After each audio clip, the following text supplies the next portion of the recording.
YL그룹의 경영권은 저에게 넘어왔습니다. 긴급 주총에서 터진 정호성의 선언에 황기찬은 분노를 폭발시켰습니다. 이거 불법이야. 다 조작이라고.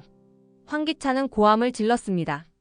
하지만 정호성은 침착하게 말했습니다. 현 시간부로 제가 YL그룹의 최대 주주가 되었고 제 권한을 사용해 새로운 회장을 선임하겠습니다. 정호성에게 속은 황기찬과 강세리가 비참한 결말을 맞이하게 된다는 통쾌한 이야기를 전해드리려고 해요. 그 전에 오늘도 보러 와주셔서 감사합니다.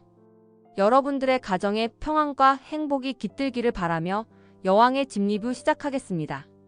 경제인 포럼 행사장의 거대한 스크린이 꺼지자 마치 네오가 지나간 듯 정적이 흘렸습니다. 수백 명의 재계 인사들이 황기찬과 강세리를 응시했고 그 시선들은 날카로운 칼날처럼 두 사람을 파고들었습니다. 황기찬은 얼굴이 새하얗게 질린 채 일어섰습니다. 그의 손은 떨리고 있었고 입술은 바짝 말라 있었습니다. 이건 조작된 영상입니다. 황기찬의 목소리가 행사장 전체에 울려 퍼졌습니다. 하지만 그의 부정은 오히려 더 큰 술렁임을 불러일으켰습니다. 누군가가 악의적으로 편집한 거짓 영상으로 저희를 모함하고 있습니다. 절대 사실이 아닙니다. 강세리는 황기찬 옆에서 온몸이 부들부들 떨리고 있었습니다. 그녀의 화려한 드레스가 무색하게, 얼굴은 창백하기 그지없었습니다. 카메라 플래시가 쏟아지는 가운데 그녀는 황기찬의 팔을 붙잡았습니다. 기자들이 일제히 몰려들기 시작했습니다. 회장님, 영상 속 내용이 사실입니까? 부인과의 이혼 과정에서 정말 독성 물질을 사용하셨습니까? 아드님의 죽음과 관련해 할 말씀이 있으십니까? 질문들이 폭우처럼 쏟아졌지만 황기찬은 더 이상 대답할 수 없었습니다. 경호원들에게 둘러싸인 채 급히 행사장을 빠져나왔습니다. 이틀 후 YL그룹 주가는 연일 하한가를 기록했습니다. 황기찬은 회장실에서 모니터를 응시하며 주먹을 꽉 쥐었습니다. 빨간색으로 물든 주가 차트가 그의 몰락을 적나라하게 보여주고 있었습니다. 이대로는 안 돼. 황기찬은 떨리는 손으로 전화를 들었습니다. 그가 마지막 희망으로 생각한 사람은 경제인 포럼에서 만났던 패트릭 정이었습니다. 30분 후 황기찬은 DH홀딩스 사무실 앞에 서 있었습니다. 평소라면 절대 고개를 숙이지 않았을 그가 이제는 도움을 구걸해야 하는 처지가 되었습니다. 정호성은 널찍한 사무실에서 황기찬을 맞았습니다. 그의 얼굴에는 의미심장한 미소가 떠올라 있었습니다. 이렇게 찾아주시다니 영광입니다, 황 회장님. 황기찬은 자존심이 상했지만 꾹 참았습니다. 제가 이런 말씀을 드리게 될 줄은 몰랐지만 지금 저희 회사가 어려운 상황입니다. 정호성은 천천히 고개를 끄덕였습니다. 언론 보도 잘 봤습니다. 참 안타깝더군요. 사실이 아닙니다. 모두 조작된. 사실 여부는 중요하지 않습니다. 정호성이 황기찬의 말을 끊었습니다.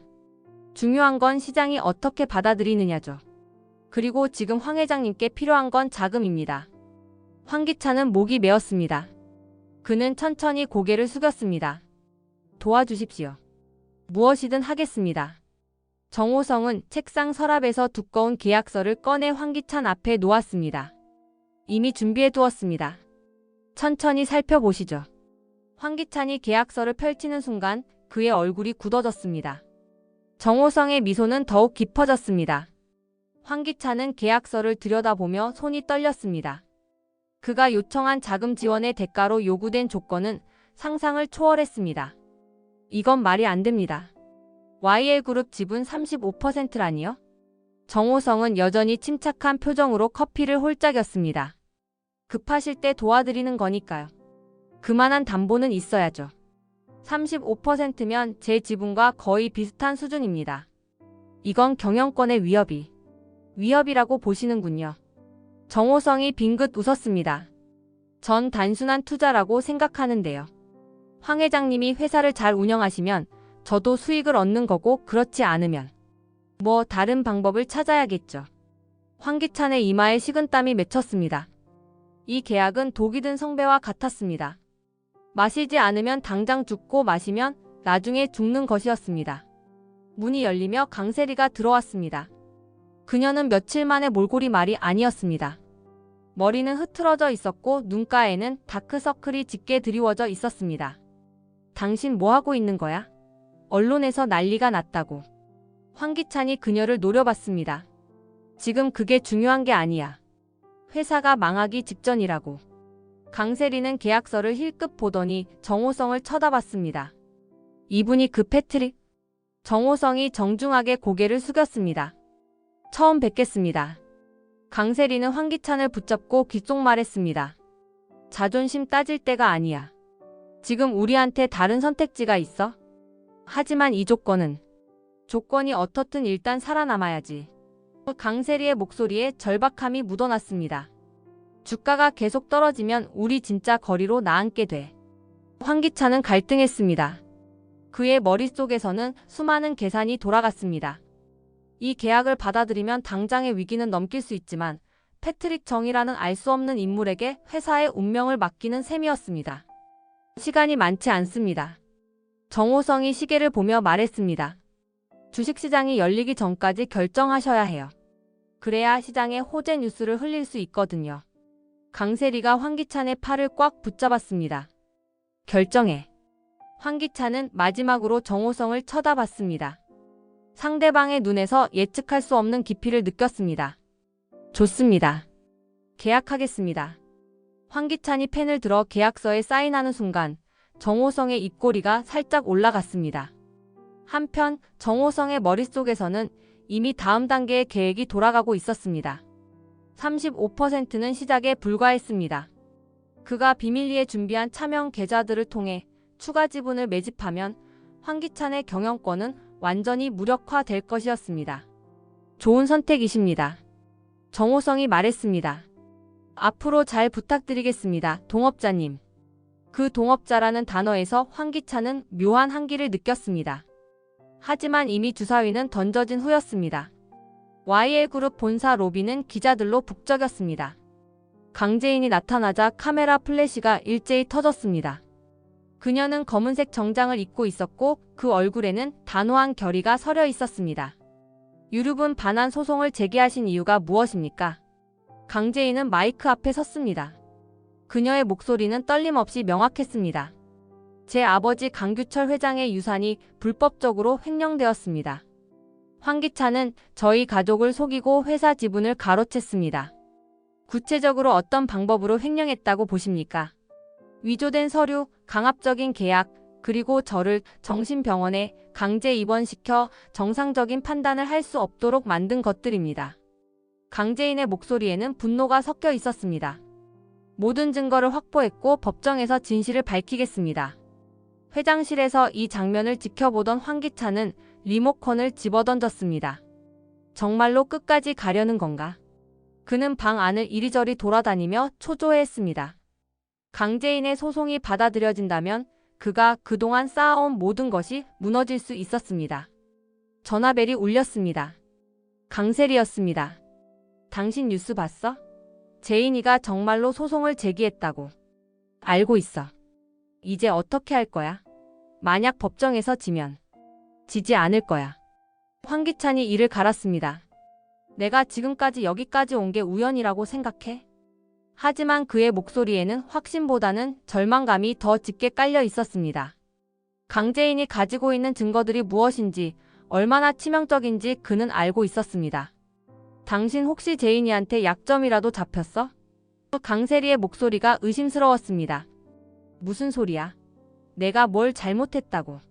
그럼 왜 이렇게 불안해? 예전 같으면 벌써 대응책을 세웠을 텐데. 황기찬은 대답하지 않았습니다. 사실 그는 이미 패배를 예감하고 있었습니다. 강재인이 금자로 변장해서 회사에 잠입했던 것, 경제인 포럼에서의 폭로, 그리고 지금의 소송까지. 모든 것이 치밀하게 계획된 복수였습니다.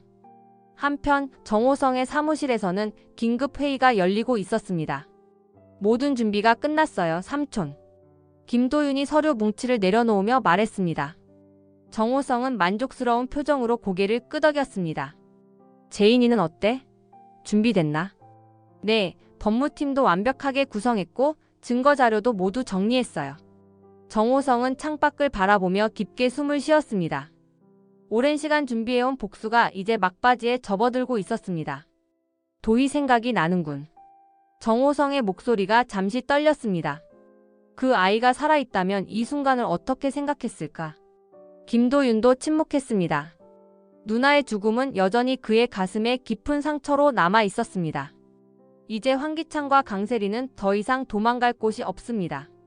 김도윤이 단호하게 말했습니다. 반드시 대가를 치르게 할 거예요. 정호성은 김도윤의 어깨에 손을 올렸습니다. 우리가 이기는 건 복수가 아니야. 정의를 실현하는 거지. 두 사람의 눈에는 흔들림 없는 결의가 타오르고 있었습니다. 진짜 전쟁이 이제 시작되려 하고 있었습니다.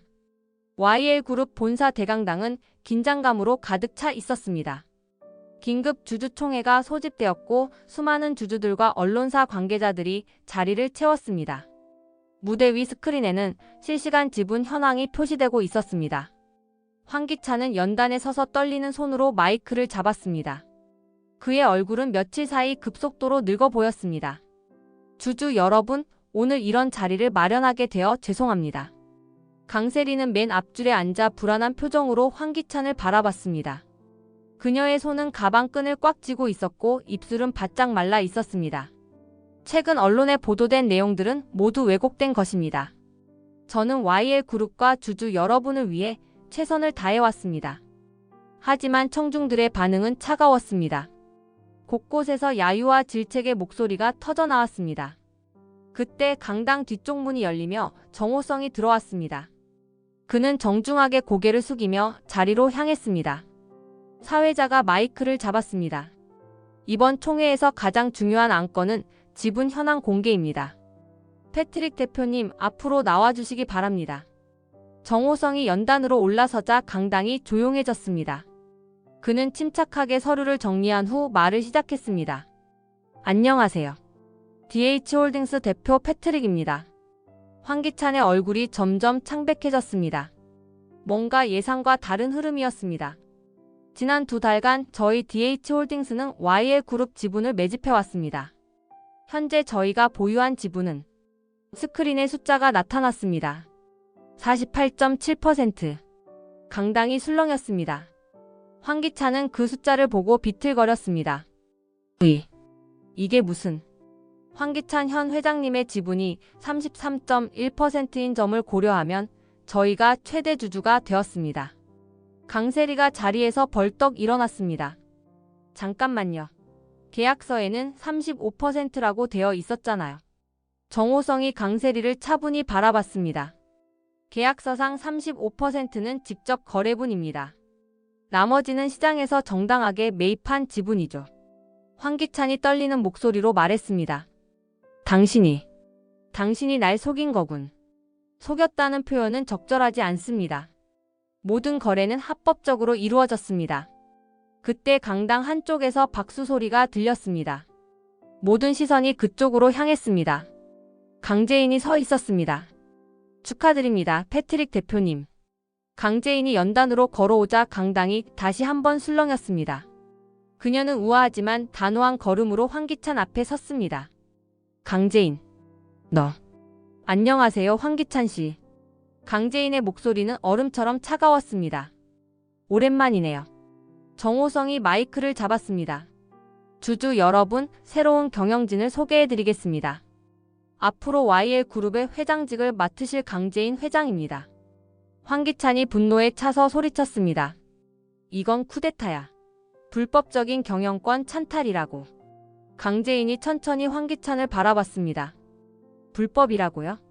당신이 저에게 했던 일들을 생각해보세요. 독성 물질로 저를 해치고 정신병원에 가두고 제 아들을 죽게 만든 것. 그것들이야말로 진짜 불법 아닌가요? 강세리가 황기찬의 팔을 붙잡았습니다. 당신 뭔가 해봐. 이대로 당할 수는 없잖아. 하지만 황기찬은 이미 패배를 직감하고 있었습니다. 그는 정호성과 강재인을 번갈아 바라보며 절망에 빠졌습니다. 이 모든 게 계획된 거였군. 강재인이 마이크 앞에 섰습니다. 주주 여러분, 저는 아버지 강규철 회장님의 뜻을 이어받아 YL그룹을 새롭게 태어나게 하겠습니다. 부정과 비리를 척결하고 정직한 기업으로 거듭나겠습니다. 박수가 터져 나왔습니다. 황기찬과 강세리는 그 박수 소리 속에서 자신들의 몰락을 실감했습니다. 강재인은 회장실에 앉아 첫 업무를 시작했습니다. 그녀 앞에는 황기찬과 강세리가 저질러온 각종 비리를 정리한 서류들이 산더미처럼 쌓여 있었습니다. 법무팀에 전달하세요. 모든 증거를 검찰에 제출하겠습니다. 비서가 고개를 끄덕이며 서류를 가져갔습니다. 강재인은 창밖을 바라보며 깊게 숨을 쉬었습니다. 이 자리에 오르기까지 얼마나 많은 고통을 겪었는지 그녀만이 알고 있었습니다. 전화벨이 울렸습니다. 회장님, 기자회견 준비가 완료되었습니다. 알겠습니다. 10분 후에 내려가겠습니다. 강재인은 거울을 보며 자신의 모습을 정리했습니다. 더 이상 누군가의 아내도 며느리도 아닌 YL그룹의 회장으로서의 모습이었습니다. 기자회견장은 취재진들로 가득 찼습니다. 강재인이 나타나자 카메라 플래시가 일제히 터졌습니다. 안녕하세요. YL그룹 신임 회장 강재인입니다. 그녀의 목소리는 안정되어 있었고 표정에는 흔들림이 없었습니다. 먼저 YL그룹에 몸담고 계신 모든 임직원 여러분께 말씀드립니다. 저는 회사를 정상화시키기 위해 강력한 구조 조정을 실시할 예정입니다. 기자들이 일제히 손을 들었습니다.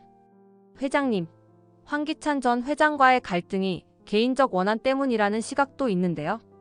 강재인의 표정이 단호해졌습니다. 이것은 개인적 감정의 문제가 아닙니다. 황기찬은 YL그룹의 자금을 횡령했고 직원들을 해고하며 사리사욕을 채웠습니다. 또한 저와 제 가족에게 돌이킬 수 없는 해를 끼쳤습니다. 구체적으로 어떤 해를 당하셨습니까? 제 아들이 죽었습니다. 강재인의 목소리가 잠시 떨렸습니다. 황기찬과 강세리의 음모로 인해 제 아들 은호가 목숨을 잃었습니다. 이에 대한 모든 증거를 수사기관에 제출했습니다. 기자회견장이 술렁였습니다. 이는 단순한 경영권 다툼을 넘어선 심각한 범죄 혐의였습니다. 앞으로 YL그룹은 투명하고 정직한 경영을 통해 사회적 책임을 다하겠습니다. 그동안 실망을 드린 모든 분들께 진심으로 사과드립니다. 한편 황기찬은 자신의 차 안에서 이 기자회견을 시청하고 있었습니다.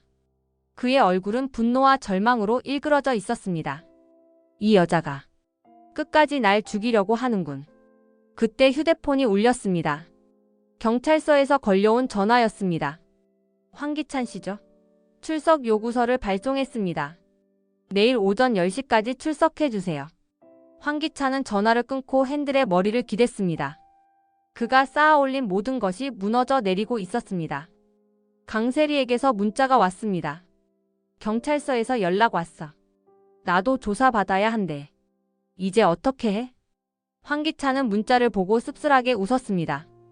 함께 범죄를 저질렀던 동반자조차 이제는 짐이 되어버렸습니다. 그는 엔진을 켜고 어디론가 떠나고 싶었지만 이미 도망갈 곳은 없었습니다. 강재인의 복수는 이제 막 시작되었고 그의 몰락은 돌이킬 수 없는 지경에 이르렀습니다. 김도윤은 병원 사무실에서 오래된 CCTV 파일들을 들여다보고 있었습니다. 그의 눈은 충혈되어 있었고 커피잔은 이미 여러 차례 비워진 상태였습니다. 김도희의 죽음에 얽힌 진실을 찾기 위해 며칠째 잠을 제대로 자지 못했습니다. 이 부분. 여기서 뭔가 이상해. 김도윤은 화면을 확대했습니다. 사고 당일 저녁 김도희가 회사 건물 앞에서 누군가와 마주치는 장면이 흐릿하게 나타났습니다. 문이 열리며 정호성이 들어왔습니다. 아직도 안 잤나? 몸부터 챙겨야지. 삼촌 이것 좀 보세요. 김도윤이 화면을 가리켰습니다.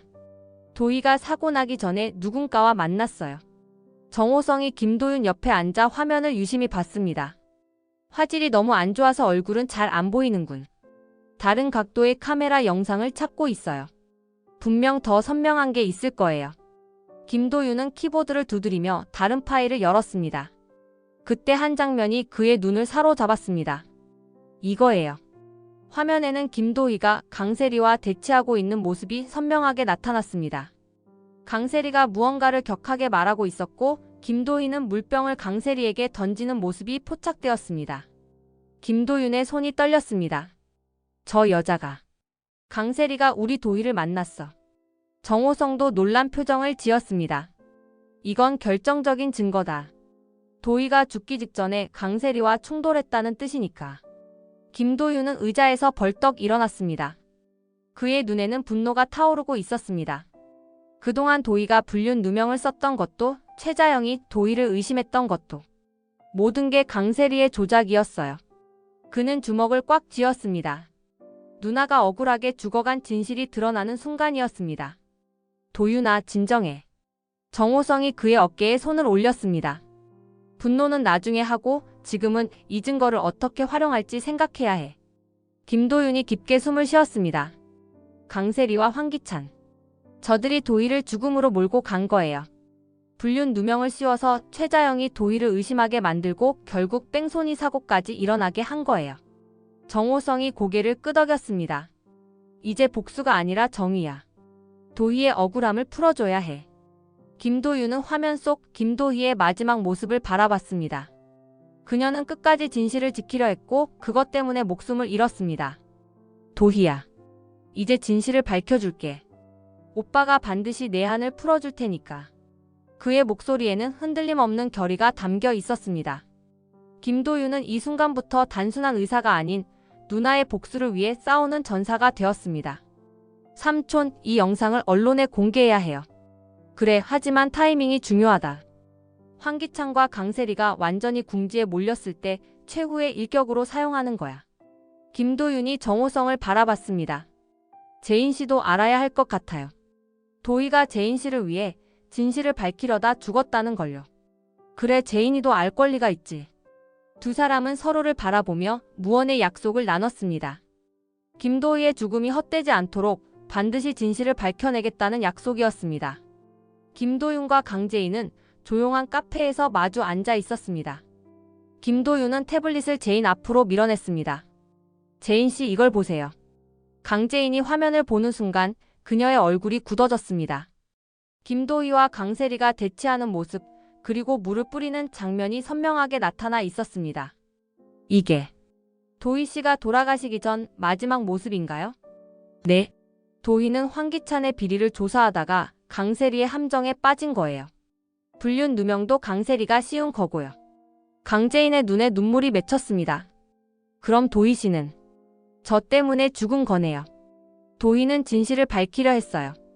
재인 씨가 당하고 있는 일들이 모두 황기찬과 강세리의 조작이라는 걸 알려주려고 했던 거죠. 강재인이 고개를 떨구었습니다. 자신 때문에 무고한 사람이 희생되었다는 죄책감이 밀려왔습니다. 제가 좀 더 일찍 깨달았다면 재인 씨 잘못이 아니에요. 김도윤이 단호하게 말했습니다. 잘못한 건 황기찬과 강세리예요. 이제 우리가 해야 할 일은 저들을 반드시 벌 받게 하는 거예요. 그때 강재인의 휴대폰이 울렸습니다. 법무팀에서 걸려온 전화였습니다. 회장님, 긴급 상황입니다. 강세리가 경찰 조사에서 모든 책임을 황기찬에게 떠넘기고 있습니다. 강재인과 김도윤이 서로를 바라봤습니다. 어떤 내용인가요? 은호군 살해 사건에 대해 자신은 황기찬의 협박에 의해 어쩔 수 없이 따라했다고 진술하고 있습니다. 그리고 모든 계획은 황기찬이 세웠다고 주장하고 있어요. 한편 경찰서 조사실에서 강세리는 눈물을 흘리며 연기를 하고 있었습니다. 정말로 저는 피해자예요. 황기찬이 저를 협박해서 어쩔 수 없이 따라한 거예요. 구체적으로 어떤 협박을 받으셨습니까? 제 아들 지호를 해치겠다고 했어요. 그래서 어쩔 수 없이. 수사관이 서류를 넘기며 물었습니다. 그럼 은호군 살해도 황기찬 씨의 지시였다는 건가요? 네, 저는 그런 끔찍한 일을 할 수 없어요. 모든 게 황기찬의 계획이었어요. 강세리는 자신이 살아남기 위해 황기찬을 완전히 배신하고 있었습니다. 이 소식을 들은 황기찬은 분노의 치를 떨었습니다. 그는 강세리를 찾아가 격렬하게 소리쳤습니다. 이 여자가 미쳤나? 나를 배신하다니. 황기찬은 강세리가 머물고 있는 원룸으로 쳐들어갔습니다. 강세리는 그의 모습을 보고 뒤로 물러섰습니다. 당신, 왜 여기에? 너 때문에 내가 살인자가 됐다고? 모든 걸 내 탓으로 돌리고 있다면서? 나는 살아야 한다고. 강세리가 소리쳤습니다. 지호가 있잖아. 내가 감옥에 가면 지호는 어떻게 돼? 그럼 나는 어떻게 되라고? 내가 혼자 모든 죄를 뒤집어 쓰라고? 황기찬이 강세리의 목을 움켜잡았습니다. 강세리는 공포에 질려 소리쳤습니다. 당신이 먼저 시작한 거잖아. 제인이한테 독을 먹인 것도 정신병원에 가둔 것도 모두 당신이 한 거야. 그건 너를 위해서였어. 거짓말. 당신은 처음부터 제인이의 재산만 노렸던 거야. 두 사람은 서로를 향해 독설을 퍼부으며 완전히 등을 돌렸습니다. 함께 범죄를 저지르며 쌓아온 관계가 순식간에 무너져 내렸습니다. 강세리가 황기찬을 밀어내며 소리쳤습니다. 이제 끝이야. 나는 더 이상 당신과 함께 죄를 지고 살 수 없어. 황기찬이 문을 쾅 닫고 나가며 마지막으로 내뱉었습니다. 너도 똑같이 망하게 될 거야.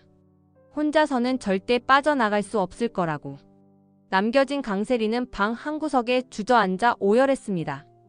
그녀가 꿈꿨던 화려한 삶은 이제 완전히 끝이 났습니다. 황기찬은 자신의 차 안에서 분노로 떨고 있었습니다. 핸들을 꽉 쥔 그의 손마디는 하얗게 질려 있었고 숨소리는 거칠어져 있었습니다. 이 모든 게 강세리 때문이야. 그는 다시 강세리의 집으로 향했습니다. 이번에는 완전히 끝장을 내려는 각오였습니다. 강세리는 황지호를 안고 있었습니다. 아이는 엄마의 불안한 기운을 감지한 듯 칭얼거리고 있었습니다. 문이 거칠게 열리며 황기찬이 들어왔습니다. 그의 눈은 충혈되어 있었고 얼굴은 분노로 일그러져 있었습니다. 지호한테서 떨어져. 당신이 무슨 권리로? 내 아들이라며? 그럼 내가 데리고 가겠어.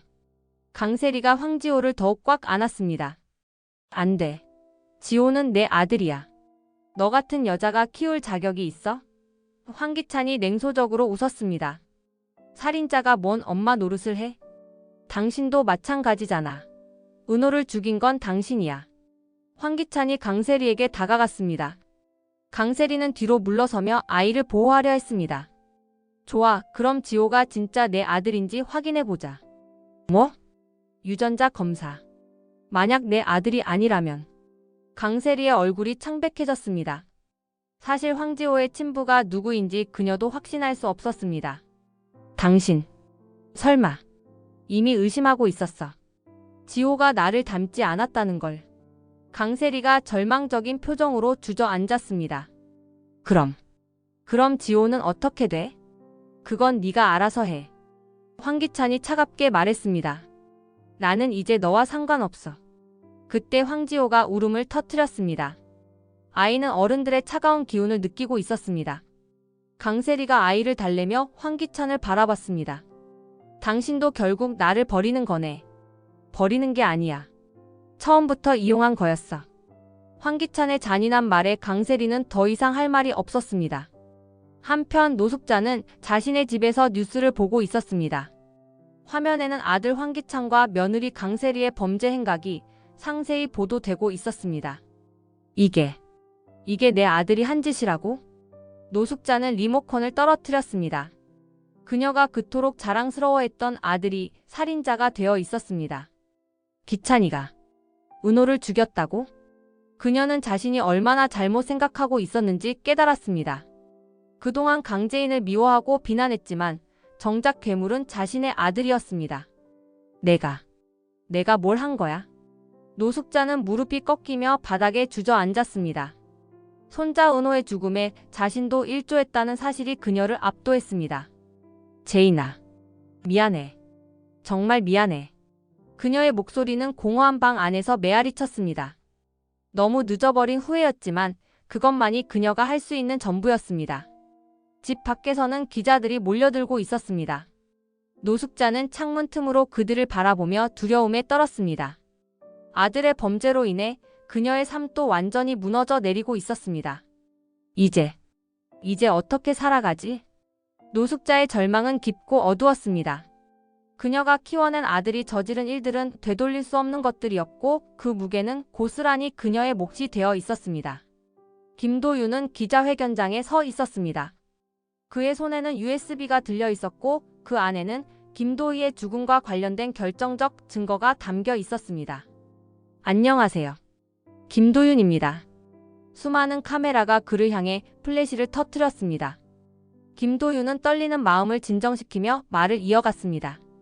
오늘 제가 이 자리에 선 이유는 억울하게 죽어간 김도희의 진실을 밝히기 위해서입니다. 기자들이 일제히 집중했습니다. 김도희는 YL그룹에서 황기찬의 비리를 조사하다가 강세리의 함정에 빠졌습니다. 그리고 불륜 누명을 쓰고 최자영 씨의 분노를 샀죠. 스크린에 CCTV 영상이 나타났습니다. 김도희와 강세리가 대치하는 모습, 그리고 김도희가 물을 뿌리는 장면이 선명하게 드러났습니다. 이 영상은 김도희가 죽기 직전 강세리와 마지막으로 만난 장면입니다. 강세리는 김도희에게 불륜 누명을 씌웠고 결국 이것이 비극적인 뺑소니 사고로 이어졌습니다. 기자들이 술렁였습니다. 김도희는 강재인 회장을 도우려 했습니다. 황기찬의 악행을 폭로하려다가 목숨을 잃었어요. 정의를 위해 싸우다 죽은 것입니다. 김도윤의 목소리가 떨렸습니다. 그는 잠시 말을 멈추고 깊게 숨을 쉬었습니다. 더 이상 진실이 묻혀서는 안 됩니다. 김도희의 죽음이 헛되지 않도록 황기찬과 강세리는 반드시 법의 심판을 받아야 합니다. 이 기자회견을 지켜본 강재인은 사무실에서 눈물을 흘리고 있었습니다. 김도희가 자신을 위해 목숨을 바쳤다는 사실이 가슴을 찔렀습니다. 도희 씨, 정말 미안해요. 그녀는 창밖을 바라보며 다짐했습니다. 김도희의 희생을 헛되게 하지 않겠다고, 반드시 황기찬과 강세리를 처벌하겠다고. 한편 강세리는 원룸에서 기자회견을 보고 있다가 리모컨을 집어던졌습니다. 이제 끝이야. 정말 끝이라고. 그녀는 황지호를 안고 울부짖었습니다. 모든 것이 무너져 내리고 있었습니다. 그때 문이 거칠게 열리며 경찰들이 들어왔습니다. 강세리 씨 김도희 살인 교사 혐의로 체포합니다. 아니야. 나는 안 했어. 황기찬이 시킨 거라고. 강세리는 끝까지 저항했지만 소용없었습니다. 수갑이 채워지는 순간 그녀는 황기찬의 이름을 외쳤습니다. 황기찬, 당신도 똑같이 망하게 될 거야. 그녀의 절규는 빈 복도에서 메아리 쳤습니다. 황지호는 엄마가 끌려가는 모습을 보고 울음을 터뜨렸습니다. 모든 진실이 밝혀지자 언론은 연일 이 사건을 집중 보도했습니다. 황기찬과 강세리의 악행이 상세히 공개되었고 여론은 그들에 대한 강력한 처벌을 요구했습니다. YL그룹 주가는 다시 한번 요동쳤지만 이번에는 긍정적인 방향이었습니다. 강재인의 투명한 경영과 과거 비리 척결 의지가 시장의 신뢰를 회복시키고 있었습니다. 김도윤은 기자회견을 마치고 김도희의 사진을 바라봤습니다. 도희야, 이제 네 억울함이 풀렸어. 오빠가 해냈다. 그의 눈에서 눈물이 흘러내렸습니다.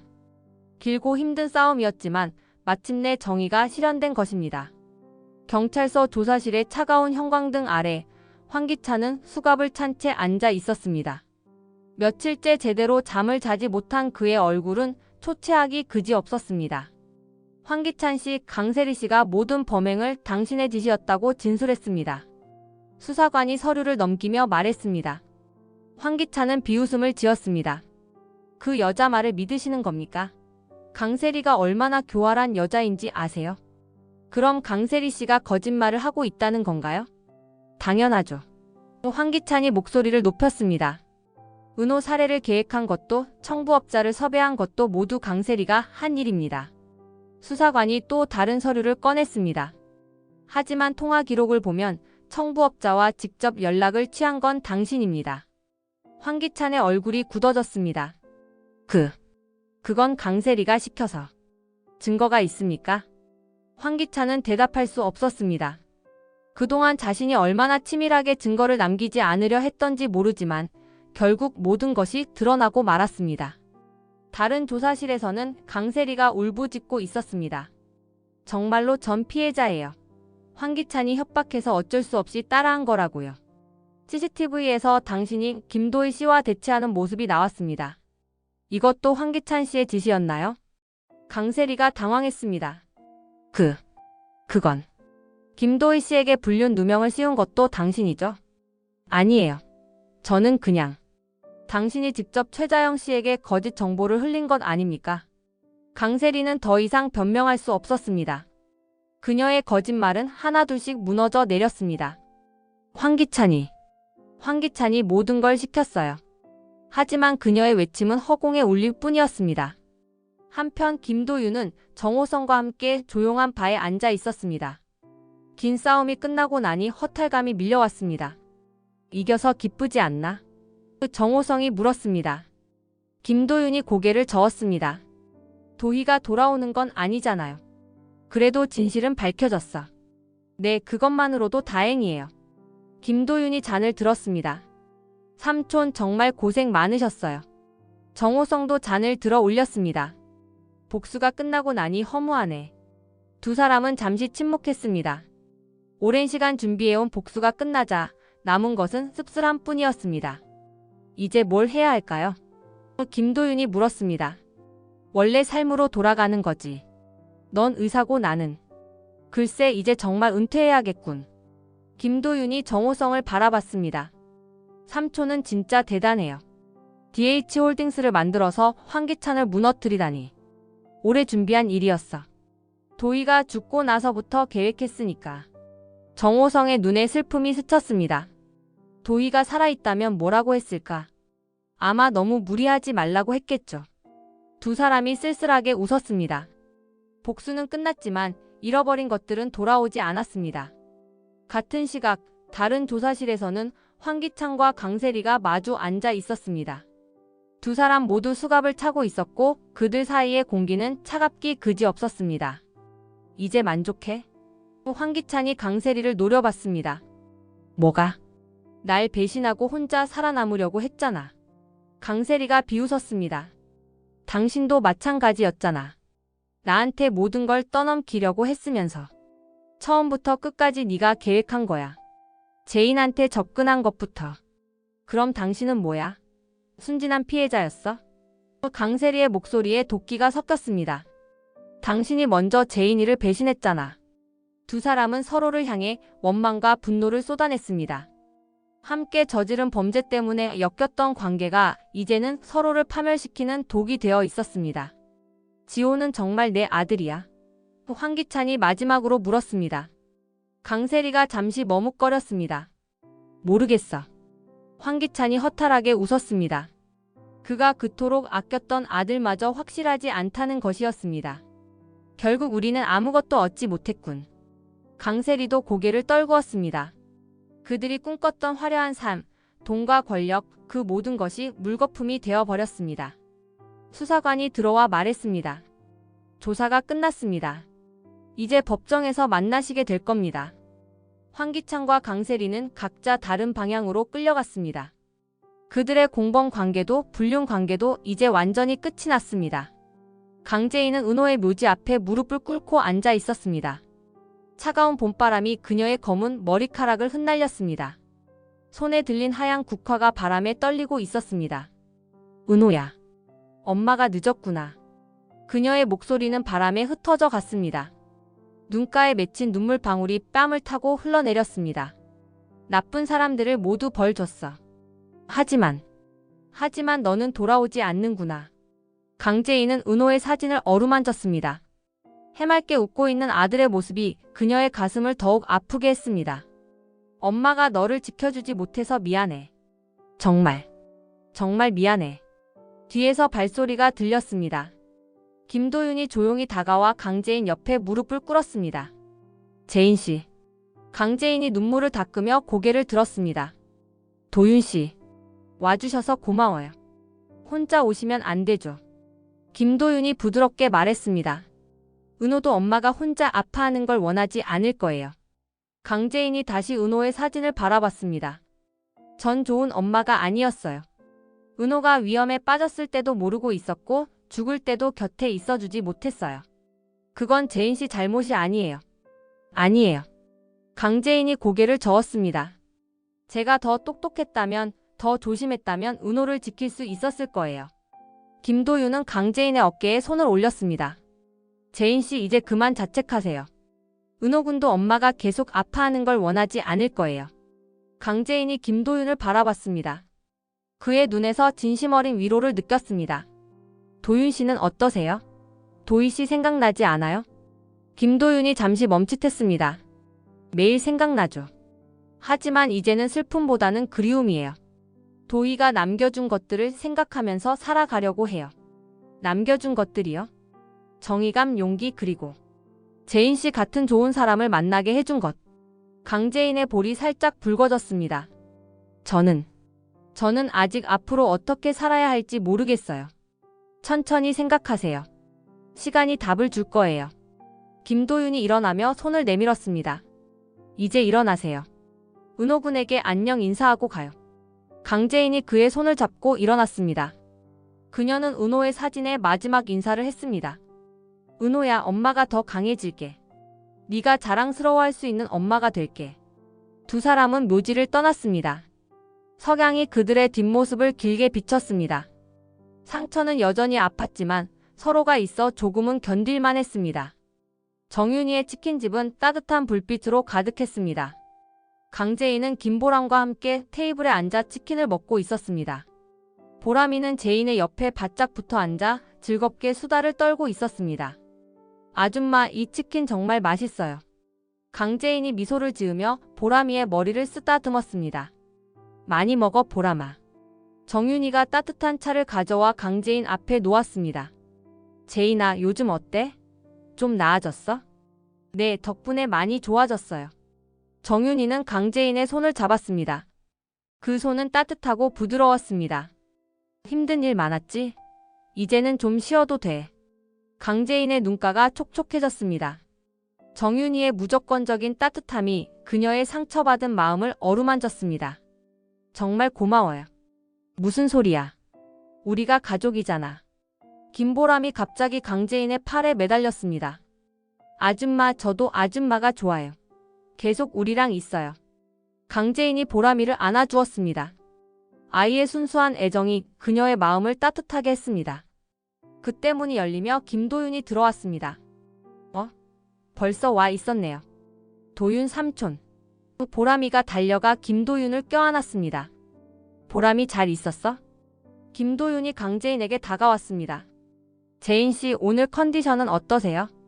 많이 좋아졌어요. 할머니랑 보람이가 잘 돌봐줘서요. 정윤이가 김도윤에게도 차를 내왔습니다. 도윤아, 너도 고생 많았어. 그 힘든 일들 다 끝나서 다행이야. 네, 할머니. 이제 정말 끝났어요. 김도윤이 강재인을 바라봤습니다. 재인씨, 앞으로 계획은 세우셨어요? 강재인이 잠시 생각에 잠겼습니다. 아직 확실하지는 않지만 회사 일에 집중하려고 해요. 그리고요? 새로운 삶을 살아보고 싶어요. 은호 없는 삶이지만 은호가 자랑스러워할 수 있는 삶을요. 김도윤이 고개를 끄덕였습니다. 좋은 생각이에요. 은호 군도 기뻐할 거예요. 보람이가 강재인의 손을 잡았습니다. 아줌마, 슬플 때는 저희한테 와요. 제가 위로해 줄게요. 강재인이 보람이를 꼭 안아주었습니다. 고마워, 보람아. 네가 있어서 아줌마가 많이 힘이 나. 정윤이가 만족스러운 표정으로 이 광경을 바라봤습니다. 이렇게 모여 있으니까 정말 가족 같아. 김도윤도 동의했습니다. 맞아요. 혈연이 아니어도 진짜 가족이 될 수 있죠. 강재인은 이들과 함께 있으면서 처음으로 진정한 평안을 느꼈습니다. 황기찬과의 결혼 생활에서는 결코 느낄 수 없었던 무조건적인 사랑과 따뜻함이었습니다. 정말 행복해요. 강재인이 조용히 말했습니다. 지금이? 김도윤이 물었습니다. 네. 이렇게 함께 있으니까 마음이 평온해져요. 정윤이가 강재인의 어깨를 토닥였습니다. 그럼 됐어. 행복이 뭐 별거야? 이렇게 함께 있는 거지. 네 사람은 따뜻한 치킨집에서 오순도순 시간을 보냈습니다. 밖은 춥고 어두웠지만 그들이 있는 곳은 세상에서 가장 따뜻한 곳이었습니다. 6개월 후 YL그룹 회장실에서 강재인은 신규 사업 계획서를 검토하고 있었습니다. 그녀의 책상 위에는 은호의 사진이 놓여 있었고 그 옆에는 김도희를 추모하는 작은 화분이 있었습니다.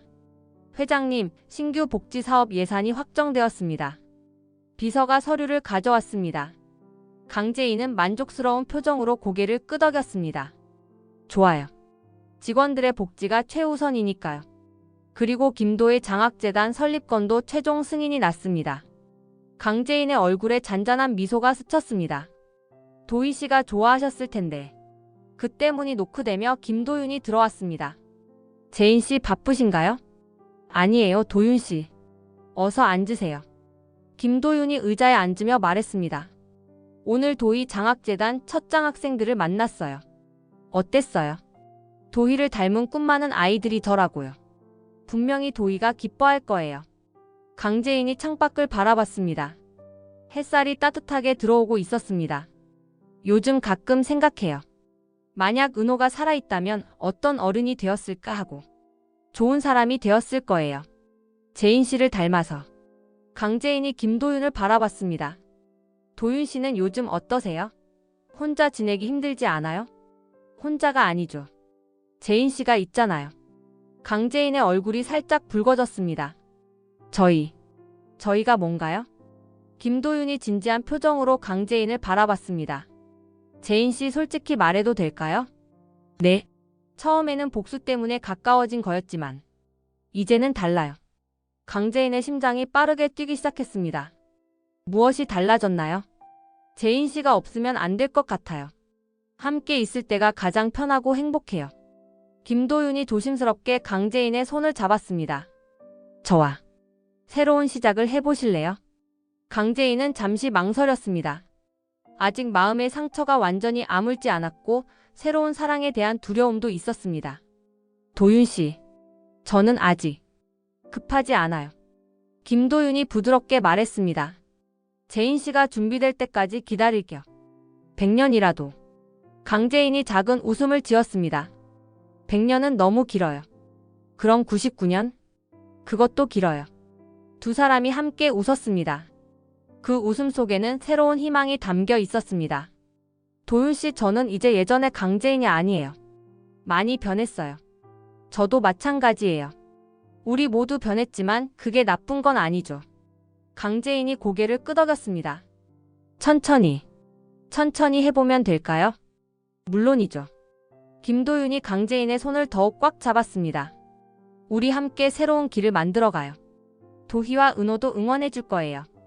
강재인이 은호의 사진을 바라봤습니다. 아들의 환한 미소가 그녀에게 용기를 주는 것 같았습니다. 네, 함께 해보아요. 창밖으로는 봄바람이 불어오고 있었습니다.